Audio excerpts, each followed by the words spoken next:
सहभाग असला पाहिजे आणि ज्यांना जुन्या पद्धतीने वैदिक पद्धतीने नाकारण्यात आलं होतं त्यांना आरक्षणाच्या माध्यमातून ॲडमिनिस्ट्रेशनमध्ये आणि शिक्षणामध्ये स्थान देण्याचं प्रोव्हिजन घटनेमध्ये त्या ठिकाणी करण्यात आलेलं आहे।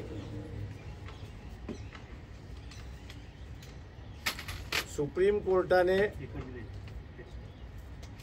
आता जो काही निर्णय दिलेला आहे हा निर्णय आमच्या दृष्टिकोनातून वर्गीकरण करायचं की न करायचं, क्रीमी लेअर लावायचं की न लावायचं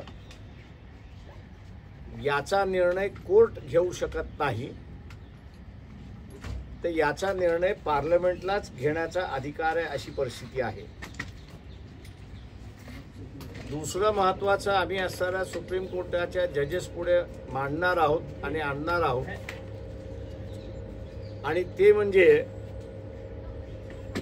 इथे शेड्यूल कास्ट आणि शेड्यूल ट्राइब कॉन्स्टिट्यूशनल कमिटी आहे, संविधानाने केलेली कमिटी आहे आणि या संविधानाच्या कमिटीला शेड्यूल कास्ट आणि शेड्यूल ट्राइब यांची असणारी परिस्थिती सुधारलेली आहे का, बदललेली आहे का याचा अभ्यास करण्याची जबाबदारी देण्यात आलेली आहे।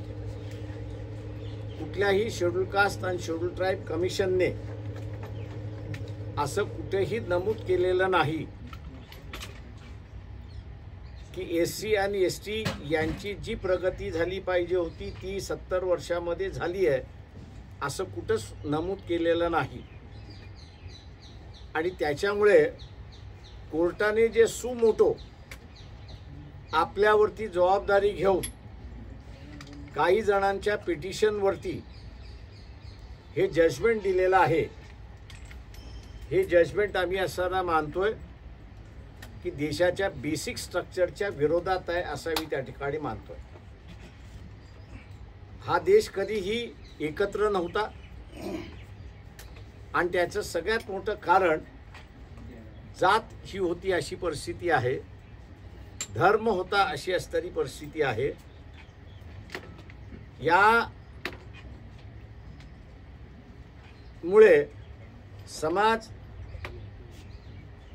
यामुळे समाज एकत्र राहिला नाही, तो जातीमध्ये धर्मामध्ये विखुरला गेला आणि एकमेकांमध्ये लढत राहिला।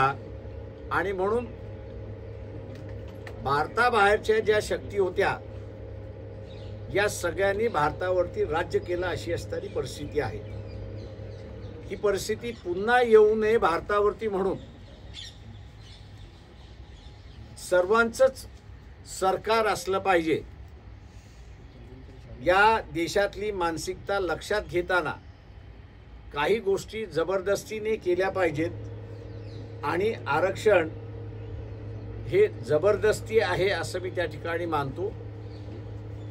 आणि त्या आरक्षणाच्या मार्फत ज्यांना नाकारण्यात आलं होतं त्यांना असणारा सत्तेमध्ये स्थान आहे हे दाखविण्यात आलं आणि सांगण्यात आलं। आज तेच स्थान सुप्रीम कोर्टाचा निर्णय त्या ठिकाणी काढून घेते। त्या जजमेंटमध्ये असणारा एक पॅराग्राफ असा आहे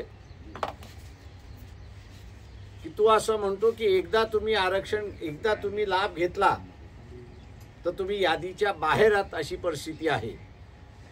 दुर्दैवाने मी असं म्हणेन आरक्षण हे काही विकासाचं साधन नाही, तर आरक्षण हे रिप्रेझेंटेटिव्ह म्हणजे प्रतिनिधी देणारं साधन आहे अशी परिस्थिती आहे।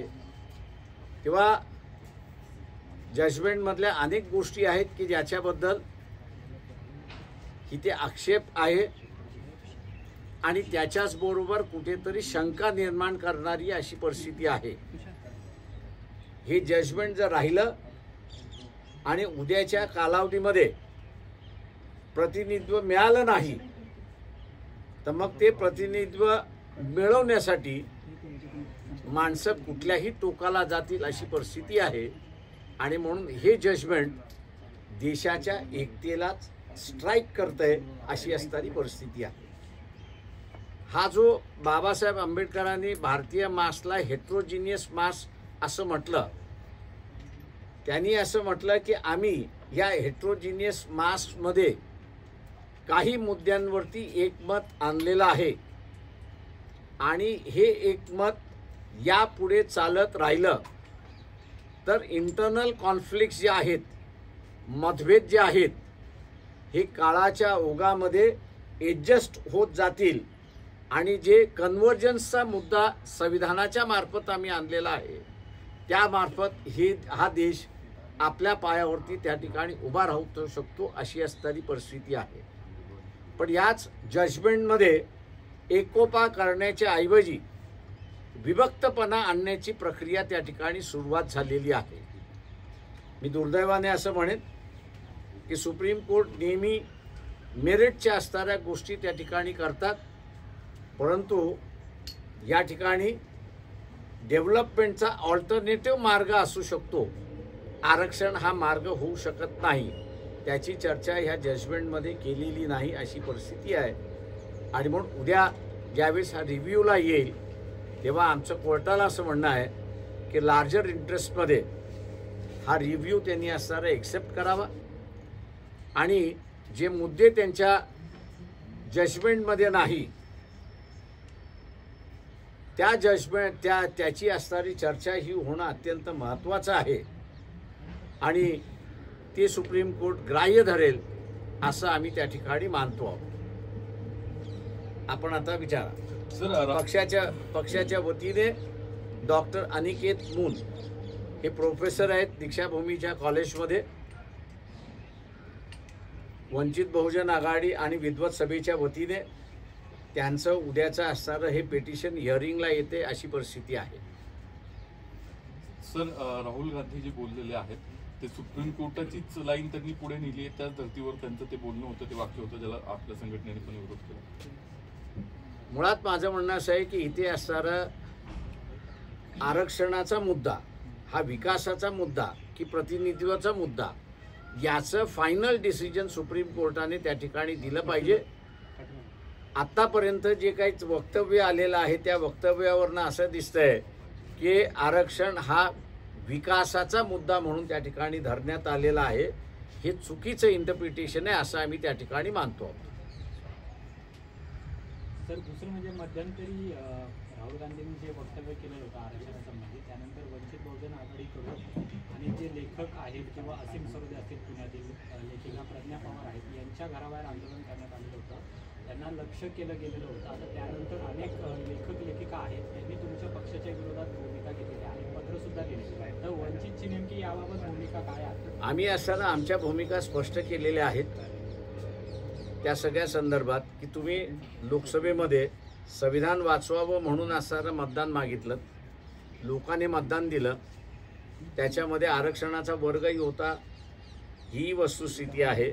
आज ज्यावेळेस संविधान वाचून झाल्यानंतर आरक्षण हा हिंदू संस्कृतीप्रमाणे मी जर असणारा वापरायला गेलो तर या घटनेचा आत्मा आहे, सोल ज्याला आपण म्हणतो.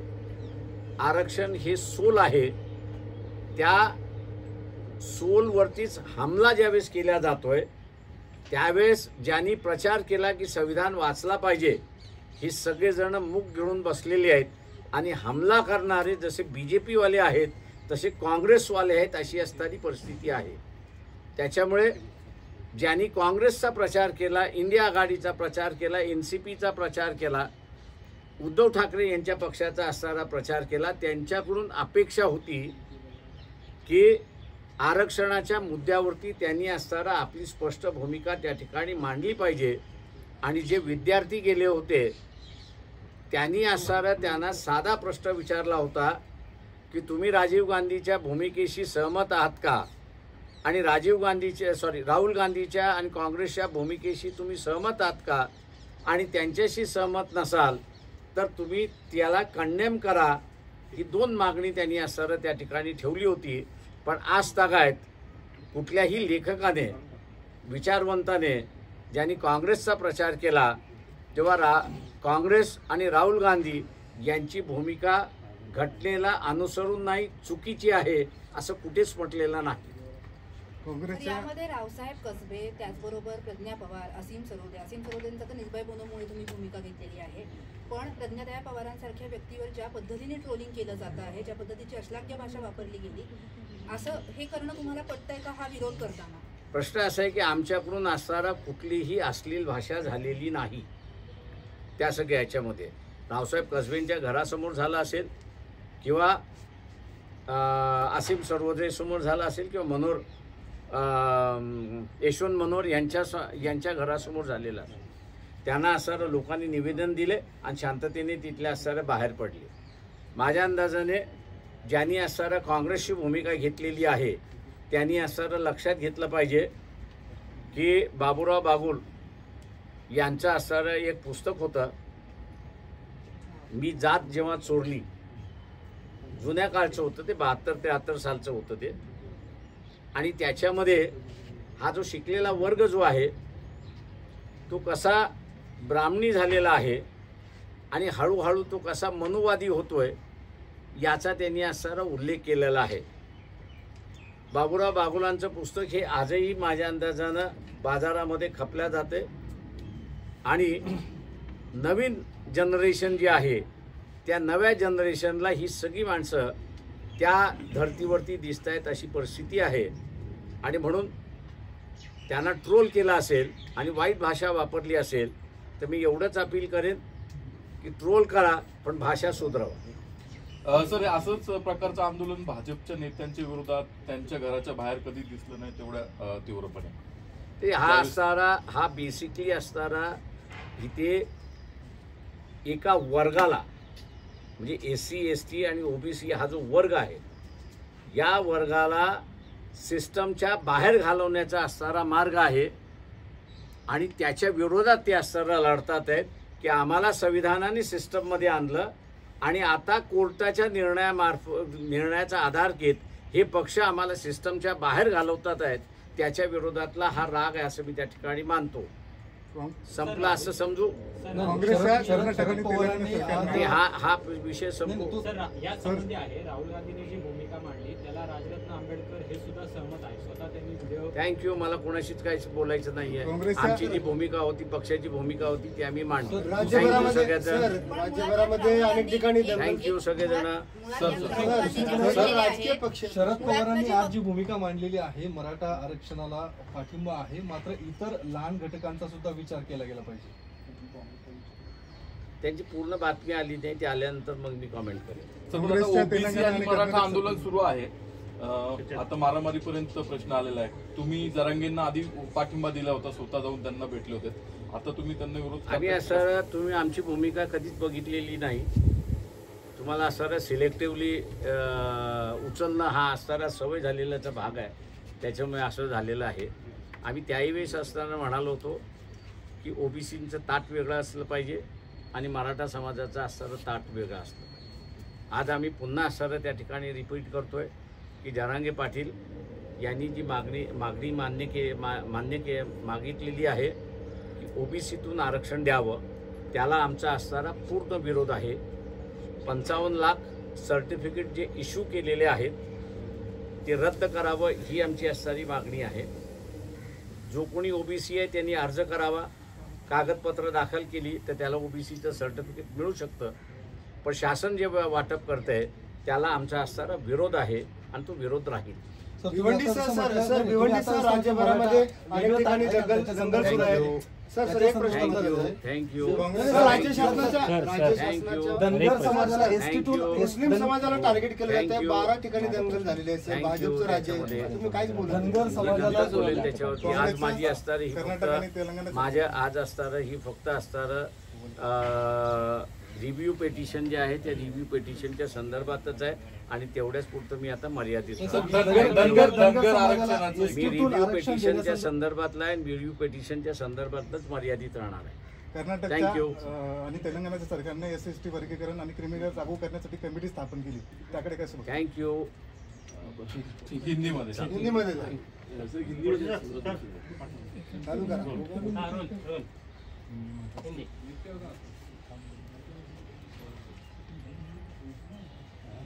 वंचित बहुजन आघाड़ी और विद्वत सभा की ओर से डॉक्टर अनिकेत मून, जो नागपुर में दीक्षा भूमि में प्रोफेसर है, उनके माध्यम से एक रिव्यू पिटीशन हम लोग ने दाखिल की है। सुप्रीम कोर्ट का जो जजमेंट आया था क्रीमी लेयर और वर्गीकरण के बारे में, उसकी कल सुनवाई है। उसकी सुनवाई ओपन कोर्ट में नहीं हो रही है, उनकी सुनवाई कोर्ट के जजेस के जो चेंबर है उसमें होगी, और इसलिए उसमें कोई वकील वहाँ पर जा नहीं सकता है। लेकिन आपके माध्यम से हम कोर्ट से बात करना चाहेंगे कि आपका ये जो जजमेंट है ये देश हित की बात नहीं है। ये हो सकता है कि आने वाले दिनों में ये देश के विरोधी भी जजमेंट जा सकता है, ऐसी एक परिस्थिति है। जो पुरानी इस देश की व्यवस्था है उसमें आज जिनको आरक्षण मिलता है वो कभी भी यहाँ की राजनीति का और राजेशाही का कभी हिस्सा नहीं बने थे। देश को आज़ादी मिली और आज़ादी मिलने के बाद इनको अलग नहीं रखना चाहिए, इनको अलग नहीं रखना चाहिए, इसलिए आरक्षण के माध्यम से इनको प्रतिनिधि दिया गया है और एक आश्वासन दिया गया है कि ये देश जब तक रहेगा तब तक आपको प्रतिनिधित्व मिलता रहेगा। लेकिन इस जजमेंट ने प्रतिनिधित्व को जो है वो डेवलपमेंट का रुख दे दिया है, विकास का रुख दे दिया है और पूरा प्रिंसिपल ही बदल दिया, ऐसी एक परिस्थिति है।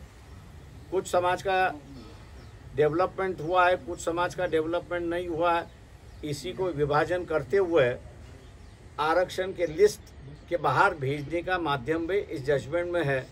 जो क्रीमी लेयर की संकल्पना इस जजमेंट में आई हुई है, उसके माध्यम से जो क्रीमी लेयर के सेक्टर में आता है, और वो भी क्रीमी लेयर कौन होगा कि जिसने एक दफ़े लाभ लिया है वो क्रीमी लेयर के सेक्टर में आएगा, और एक दफ़े वो क्रीमी लेयर के सेक्टर में आ गया तो उसको बाद में आरक्षण नहीं मिल सकता है। तो इसका मतलब है कि उसको किक आउट किया गया है इस जजमेंट के माध्यम से, ऐसी एक परिस्थिति है।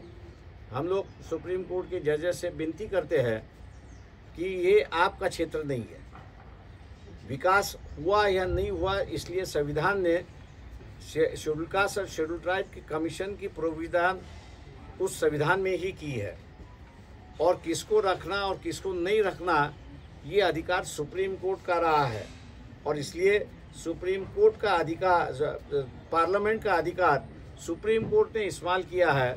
इसलिए इस जजमेंट का दोबारा रिव्यू होना चाहिए, ऐसा हम लोग यहाँ पर कहते हैं।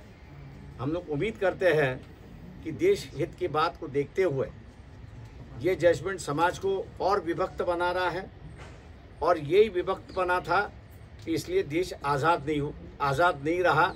बाहर के लोग आए, इन्होंने राज करते रहे।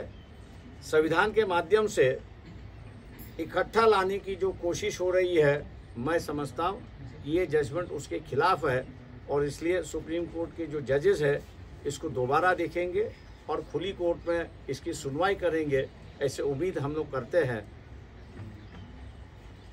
सर हिंदी में एक जानना चाहेंगे आरक्षण के बारे में।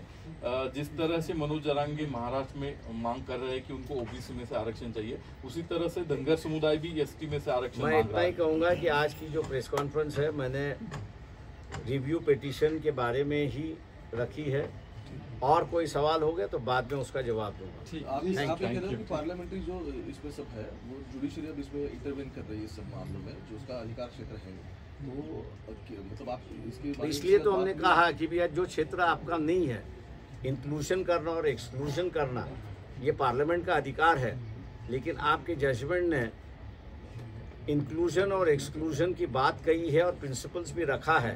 क्या ये आपका अधिकार है, क्या आपकी जुरिडिक्शन में आता है? आप इसको दोबारा रिव्यू करिए और देखिए, इसलिए हमारी पिटीशन है। Thank you.